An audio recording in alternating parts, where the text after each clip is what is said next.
All right, and welcome in to another episode of CFP Reacts, where I, Scott Schiller, your host, board certified financial planner, reacts to the best and worst financial advice in social media. Thank you so much for joining me. Please go ahead and like, subscribe to this video and to my channel.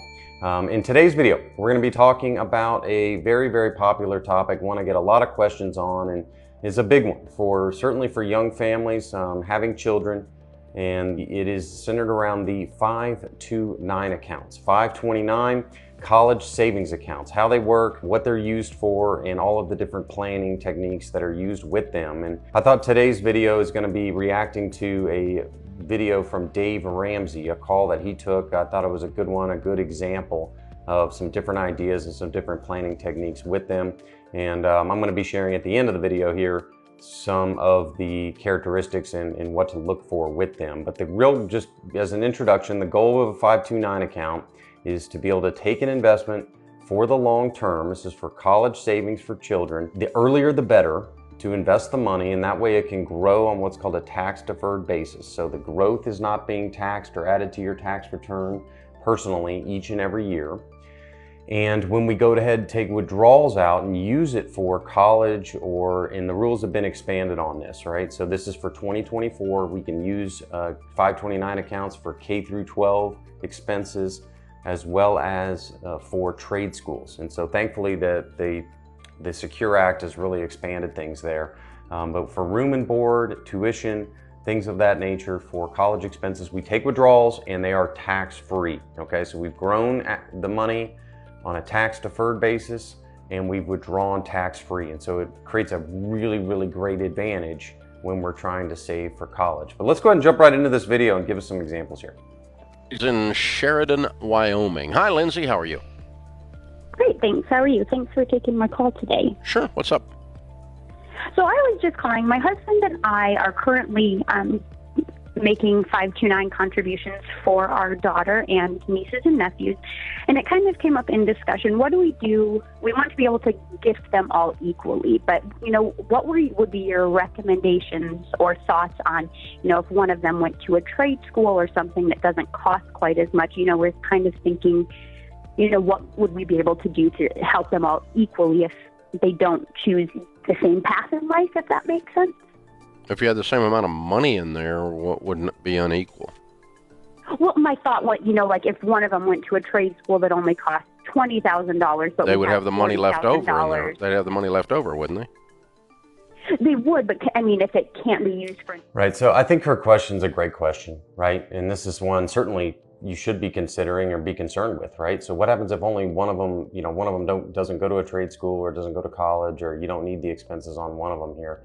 And so Dave here, he doesn't say this at all, but the idea is that on a 529 account, what you have is the parent or the parents are the owner of the account, okay?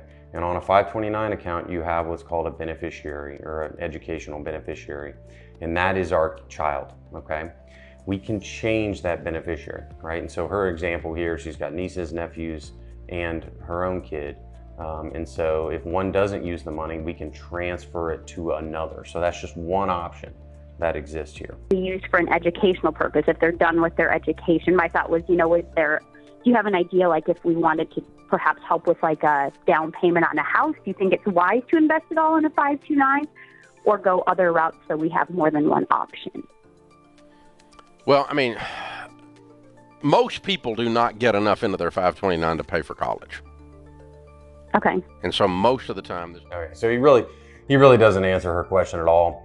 So the answer would be is we certainly don't want to use a 529 account with the potential use for a down payment or a wedding or some other expense, okay? Reason being is if we do take withdrawals out and we don't use it per the rules for college use, or like I said, mentioned earlier, K through 12 or trade schools, an approved use, then we're going to be looking at a 10% withdrawal penalty. And so we don't want to do that, right? And so the best way to use this would be to solve for that issue is we want to use multiple options, right? Whether it be a custodially owned account, other choices in addition to a 529 to meet certain goals, right? So as I'm sitting down with somebody and we're talking about, okay, our concerns are down payment on a house. Well, that we need to use something other than a 529.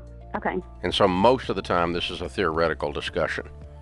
So most of the time, the answer is put all you can in the 529 because it's still not going to be enough, even for trade school. Now, if you're way, way, way ahead of the curve and you've done a great job and you're worried about having $200,000 in a 529 and then they go do something for 60 grand at a trade school, that's a valid concern then. And if you're really looking at those actual numbers and that's actually occurring today, then you say, okay, I'm going to split it off. I'm just going to put some in a mutual fund in that kid's name. And I'm the custodian. Okay, that's exactly what we wanted to know. And that's a custodian because account. Are you at that point? But I'm not doing that if you have $5,000 in your 529, you're putting $50 a month in there. I'm not doing that. I bet you don't, Lindsay, though, because you're talking about a down payment even. I mean, are you guys... How much is in the 529 today? They're all like 1 and 2 years old. Okay, so you don't have to worry about it today. No, I don't. It just came up in discussion. You do need to worry about it today. You do need to plan ahead.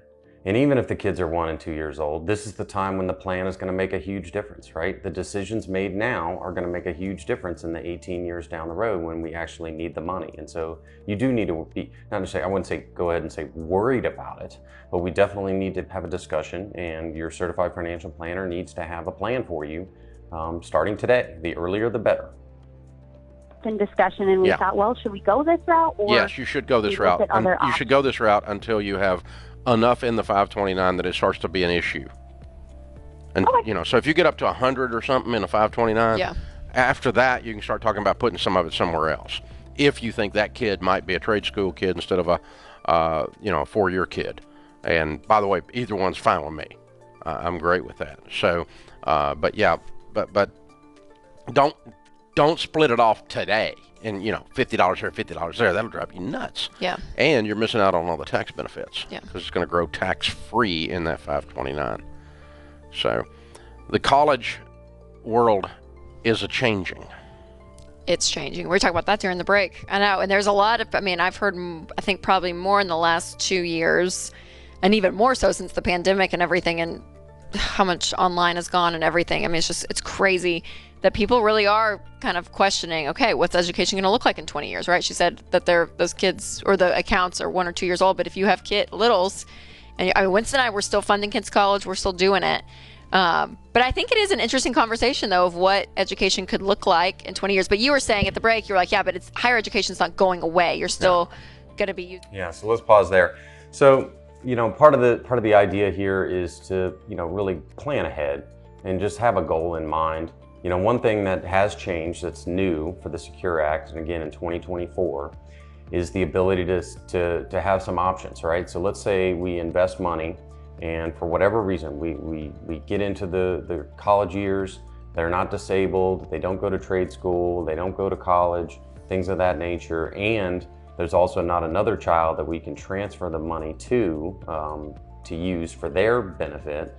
And so we're sort of in this position of being, I don't know, I guess for lack of a better word, stuck, right? And so one thing that's changed that's new is the ability for the owner to what's called transfer the money or roll over up to a limit, and we'll be limited to what's called the Roth contribution limitation, okay? So for 2024, that is $7,000 per year. We can transfer money from the 529 account into a Roth IRA owned by the child, okay? And we can do that each year up to what's called a lifetime limit of $35,000, okay? So we could do it for 5 years, $7,000, $35,000, okay? And the goal there is to say, okay, we didn't use the money for college education. However, we can pivot and switch over, and now we can fund a retirement account for the child, okay? And so that gives us some options there. And so the window of potential of a situation where we just have no use for the money whatsoever down the road is still there. Although it is narrowing and getting smaller and smaller. And so absolute worst case scenario, we take the money out and we pay our penalty and we move on.